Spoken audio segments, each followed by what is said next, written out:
우리 같이 한 목소리로 함께 봉독하겠습니다. 시작. 너희는 이전 일을 기억하지 말며 옛날 일을 생각지 말라. 보라, 내가 새 일을 행하리니 이제 나타낼 것이라. 너희가 그것을 알지 못하겠느냐? 반드시 내가 광야의 길을 사막의 강을 내리니 장차 들짐승 곧 승냥이와 타조도 나를 존경할 것은 내가 광야의 물을 사막의 강들을 내어 내 백성 내가 택한 자에게 마시게 할 것임이라. 이 백성은 내가 나를 위하여 지었나니 나를 찬송하게 하려 함이니라. 아멘. 네, 이제 2023년도가 이제 11분 남았습니다. 네.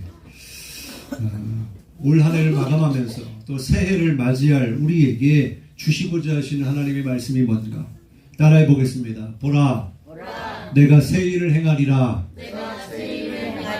할렐루야. 아멘. 주님이 저와 여러분의 삶 가운데 또 우리 교회의 가운데 새 일을 행하실 하나님, 그분을 믿으시기 바랍니다.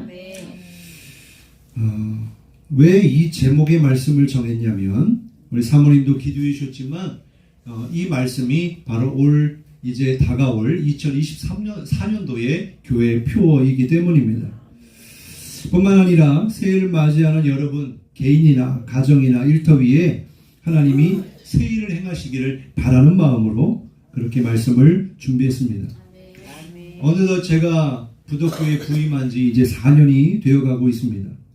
그동안 하나님이 행하신 놀라운 일들이 정말 많았던 것 같아요. 특별히 올해는 말할 수 없을 정도로 많은 일들이 있었던 것 같습니다.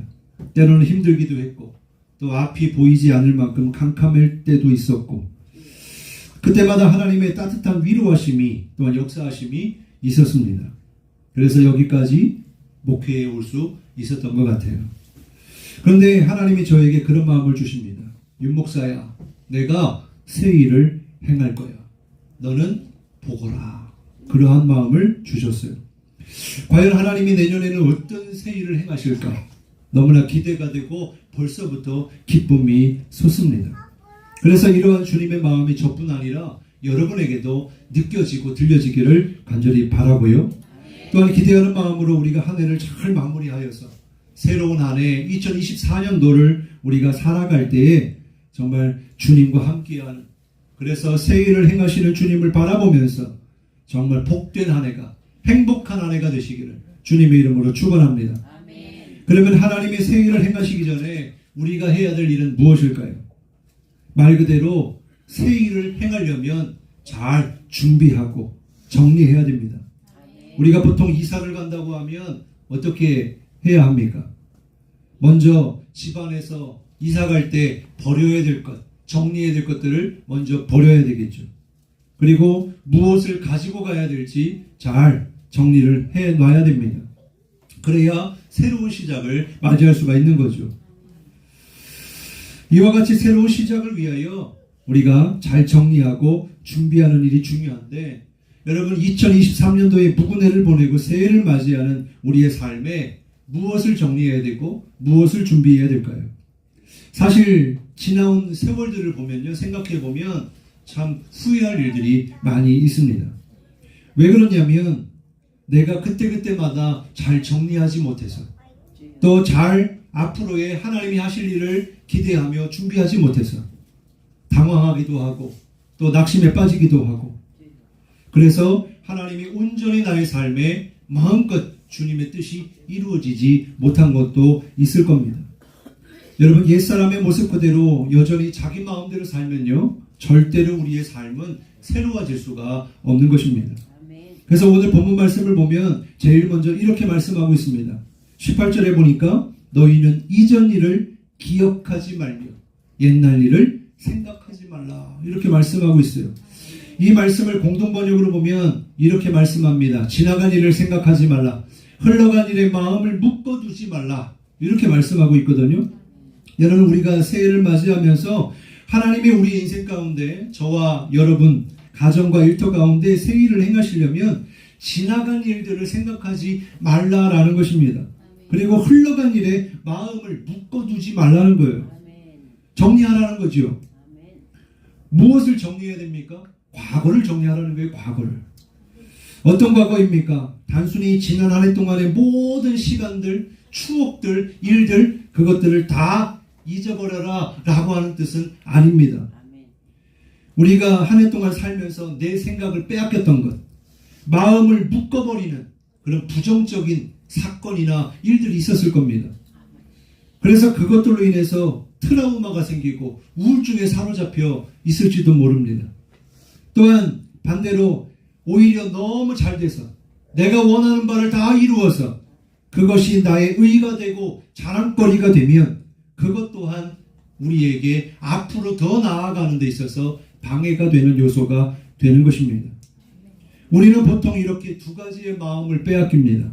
하나는 부정적인 일, 어떤 사람들과의 관계 속에서 일어나게 된 트라우마, 우울증, 그런 것에 우리의 마음을 사로잡히게 되고요. 그리고 또 하나는 내가 했다고 하는 자기 자랑, 자기의, 자기 교만에 사로잡혀 있는 것입니다. 여러분, 이 두 가지를요, 정리해야 된다는 거예요. 그렇지 않으면 절대로 우리의 삶에 변화가 일어나지 않습니다. 과거에 있었던 일이 앞으로 미래의 일을 보지 못하고 나아가지 못하게 우리의 발목을 잡을 수가 있기 때문이죠. 또한 그렇게 마음을 빼앗기게 되면 세상 일에 우리가 묶여 살게 되면 그러면 다른 것들도 문제가 되겠지만 주님을 볼 수 없게 됩니다. 주님이 하시는 일 또한 볼 수 없게 됩니다. 그러면 하나님이 하시는 일만 볼 수 없을까요? 여러분, 나와 가까이에 있는 사랑하는 사람도 보이지가 않습니다. 어떤 무언가의 마음과 생각을 빼앗기면요, 사람도 보이지 않아요. 여러분, 정말 안타까운 그런 이야기들이, 사건, 사고들이 뉴스에 굉장히 많이 나오는데, 이 영화계에서, 연예계에서 얼마나 인정받고 또 주목받았던 배우가 있지 않습니까? 이 이성균 씨가 뭘 그렇게 잘못해서 그렇게 뉴스에서 또 사회적으로 그렇게 주목을 받으며 그러한 일들을 당하게 되었을까? 그것이 실제인지 아닌지 저는 모르지만 분명히 무언가가 있었기 때문에 그런 일들이 생겼던 것 같고, 또 그런 일들 가운데 견디지 못해서 극단적인 선택을 한 거잖아요. 왜 그렇습니까? 아무리 잘 나가고 아무리 사람들에게 인정받는 인생이라 하더라도 그렇게 마음을 무언가에 빼앗기고 또 그로 인하여 내가 바라보고 생각해야 될 것들도 생각하지 못하고 정말 한 번이라도 자식들을 생각하고 가정을 생각하고 또 사람들을 생각했더라면 과연 그런 일들을 했을까? 그런 결단을 내렸을까? 여러분, 이렇게 무언가 마음을 빼앗기는 이 중독의 문제라든지 트라우마라든지 이러한 것들이요, 한번 사로잡히게 되면 우리는 헤어나오기가 어려운 것입니다. 그래서 오늘 우리가 송구영신 예배를 통해서 무엇을 했습니까? 하나님 앞에 간절히 회개한 줄로 믿습니다. 그래서 지나간 일들 가운데 하나님 앞에서 우리의 마음을 빼앗겨서 세상만 바라보며 내 욕심과 내 교만대로 우리의 죄악된 옛사람의 모습, 그 모습들을 우리가 회개한 것이죠. 또한 자기중심적인 생각으로 다른 사람들을 생각하지도 않고 돌아보지도 않고 아픔과 상처를 주었던 그런 삶을 우리가 회개한 것입니다. 그리할 때 우리에게 어떠한 은혜가 임할까요? 바로 자유함의 은혜가 임하게 되는 줄로 믿습니다. 여러분, 막 이 실타래 같은 것들이 얽히고 설키면요, 그걸 할 수 있는 게 있습니까? 없습니다. 우리 고행 권사님은 평생 수십 년 동안 실을 만지며 사셨으니까. 근데 그 실을 가지고 내가 아름답고 필요하고 좋은 옷들을 만들려면 어떻게 됩니까? 이 꼬이면 안 되는 거잖아요. 자유함이 그런 것입니다.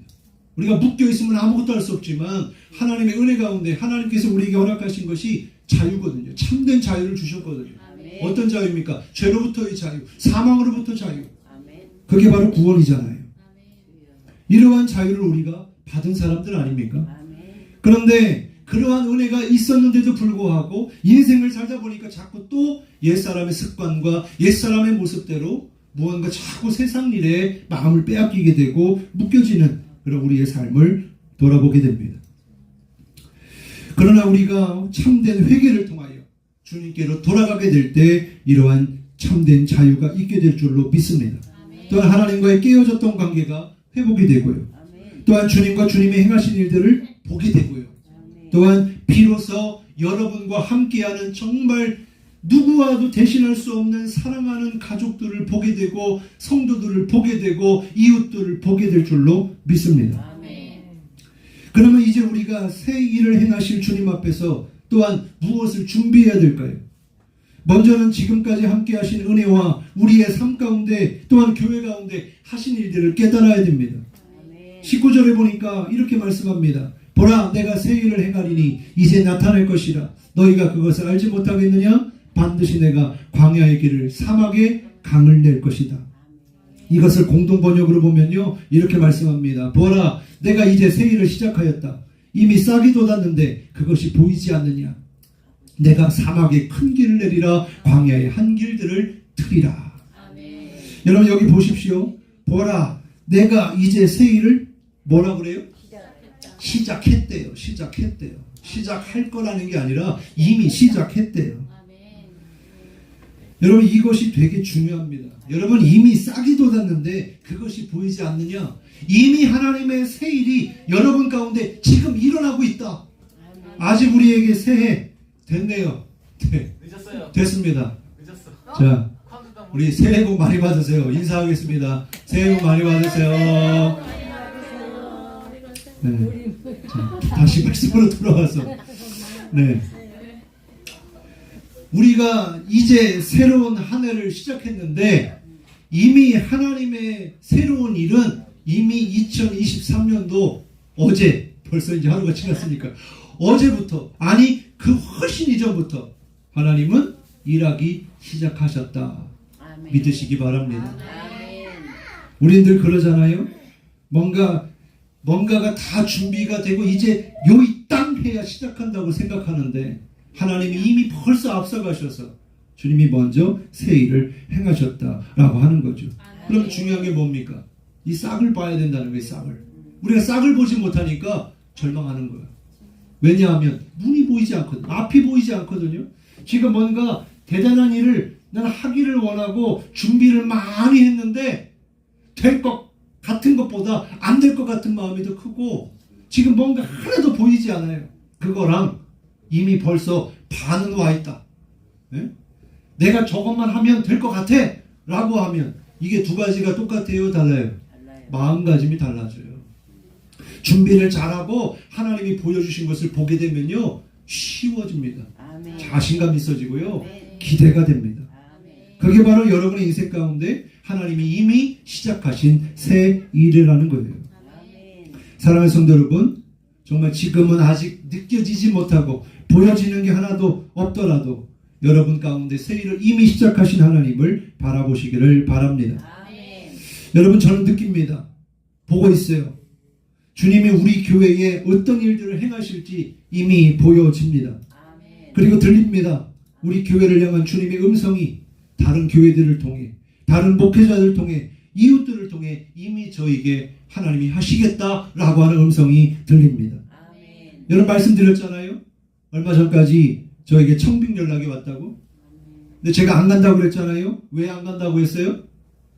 하나님이 하실 거라고 하는 또 하나님이 이미 새 일을 시작한 것을 보여주셨기 때문에 안 가는 거죠. 뭐 하러 가요? 여기에서 하나님이 하실 일이 있고 새로운 일들을 약속하셨고 지금 그것들을 지금 이 시간에 보여주고 계시잖아요. 여러분 성구영신 예배를 이렇게 2023년도 뿐만 아니라 많은 교회들이 12월 31일 날 밤 11시에 드립니다. 어떤 교회는 9시에도 드리고 8시에 드리고 그러면서 윷놀이도 하면서 밤을 꼴딱 새요. 이게 보통 일이 아닙니다.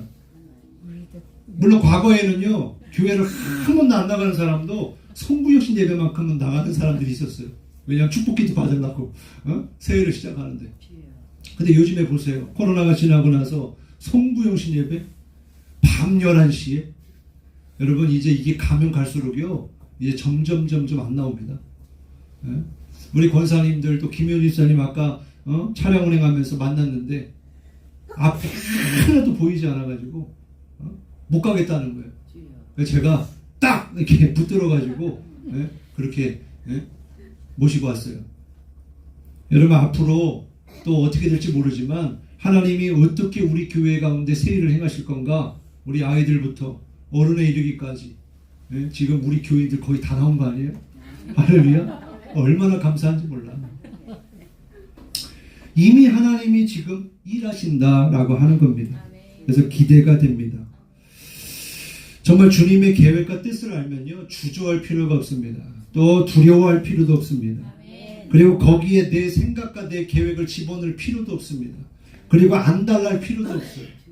다 순탄하게 하나님이 하시는 일을 보고 따라가기만 하면 저절로 되어지는 줄 믿으시기 바랍니다.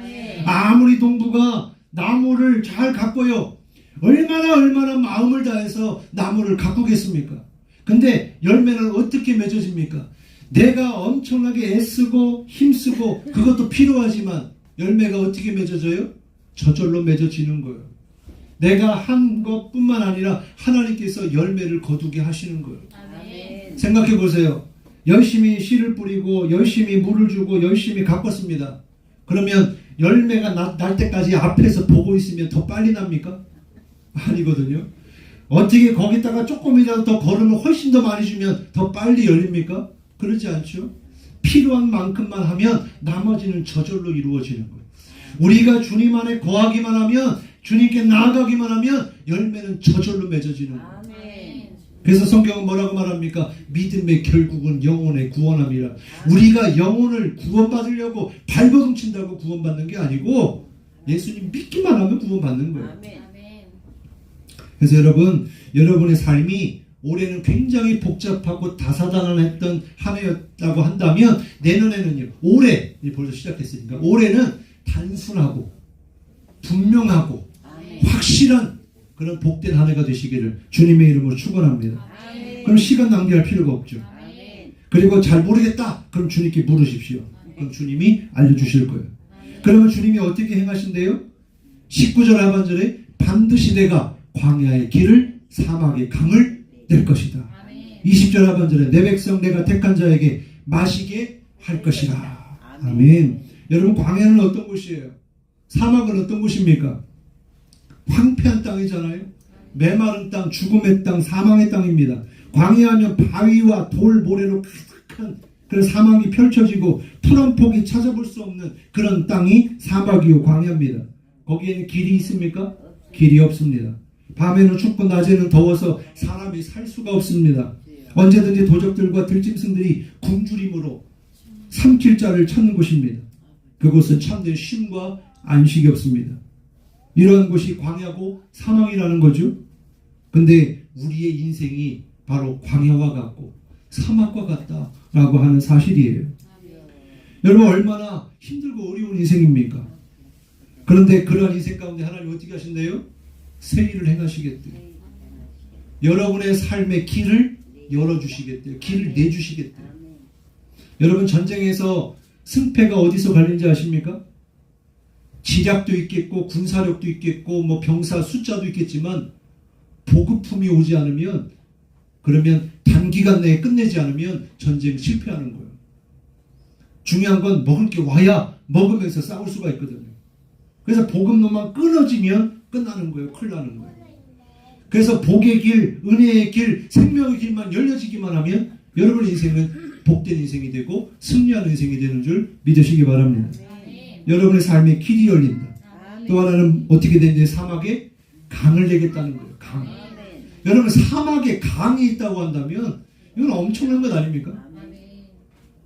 그래서 성경에 보면요, 복 있는 사람은 악인의 길을 따르지 않냐고, 죄인들의 길에 서지 않냐고, 오만한 자의 자리에 앉지 않냐고. 그러면 쭉 말씀하면서 그 복 있는 사람의 삶의 모습이 어떻대요? 시냇가에 심은 나무와 같이 철을 따라 과실을 많이 맺는다는 거예요. 이 과실을 어떻게 많이 맺어요?